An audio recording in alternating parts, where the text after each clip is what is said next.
لم ينل من حركة 20 فبراير كل ما لفق لها من أضاليل ولا كل ما مورس ضدها من قمع وتنكيل لدرجة القتل والاعتقالات وسقوط جرحى ومعطوبين. فقد نجحت هذا موسم سد الدستور، هذا موسم سد الدستور. طلقوا الجاوي شعلوا البخور.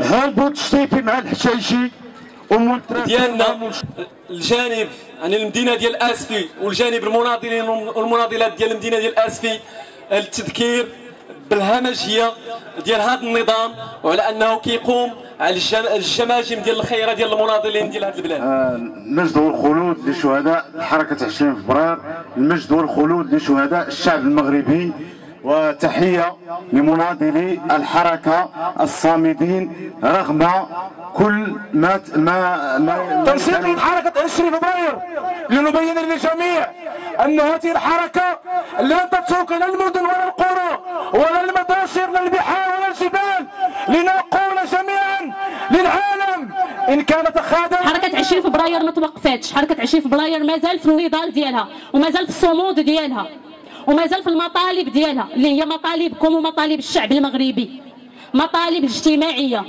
اسفي ديك المدينه اللي همشوها وقتلوها وسرقوها وقتلوا لها اولادها باسم حزب المؤتمر الوطني الاتحادي نتضامن مع جميع الحركات الشعبيه كيفما كانت وفي اي مكان.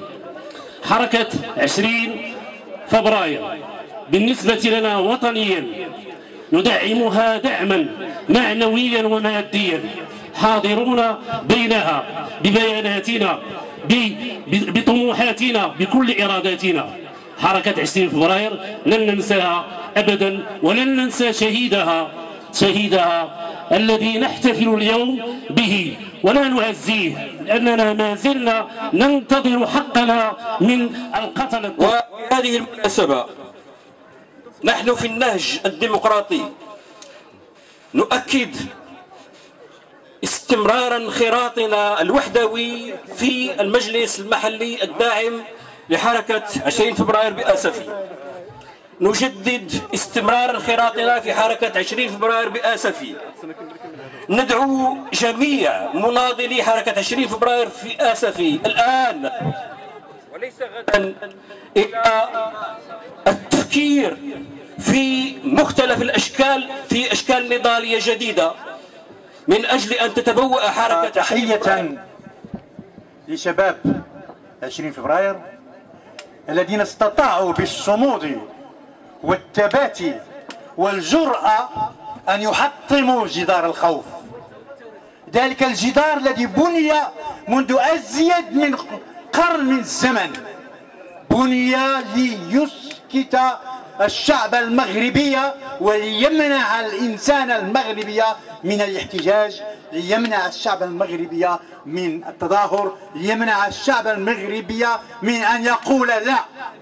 وقلتم لا، قلتموها بتحدي، قلتموها بصمود، قلت لا للدساتير المزيفة، قلتم لا للدساتير المزيفة. حركة 20 فبراير كذلك حركة جذرية.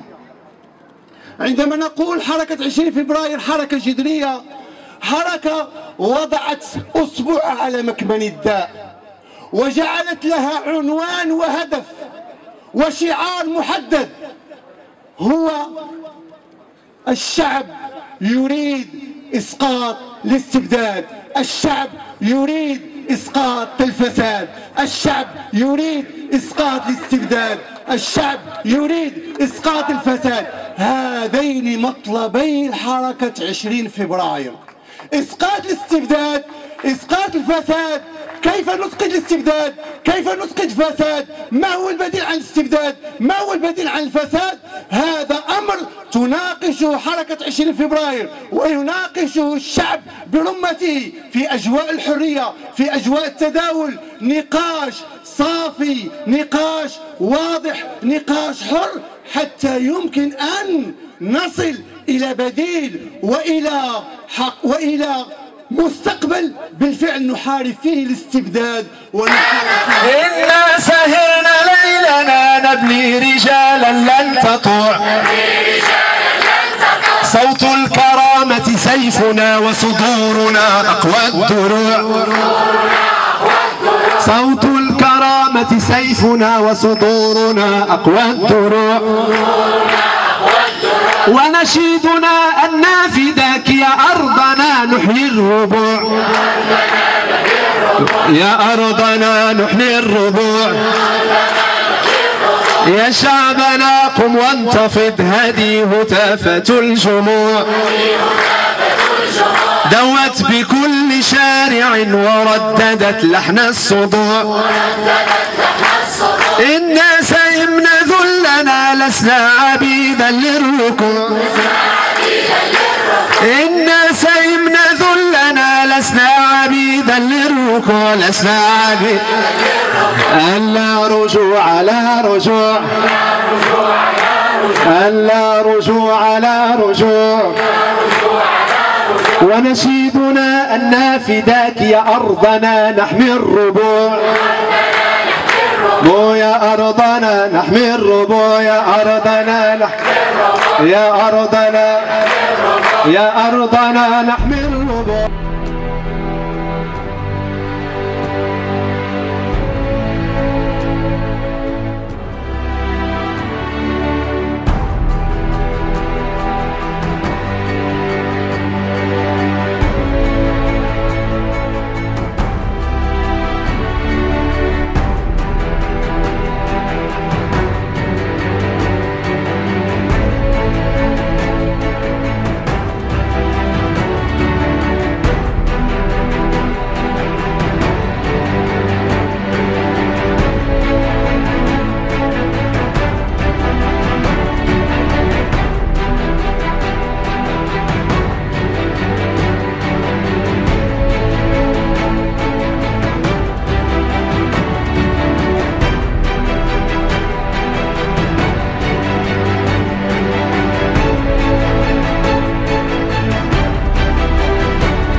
وكلنا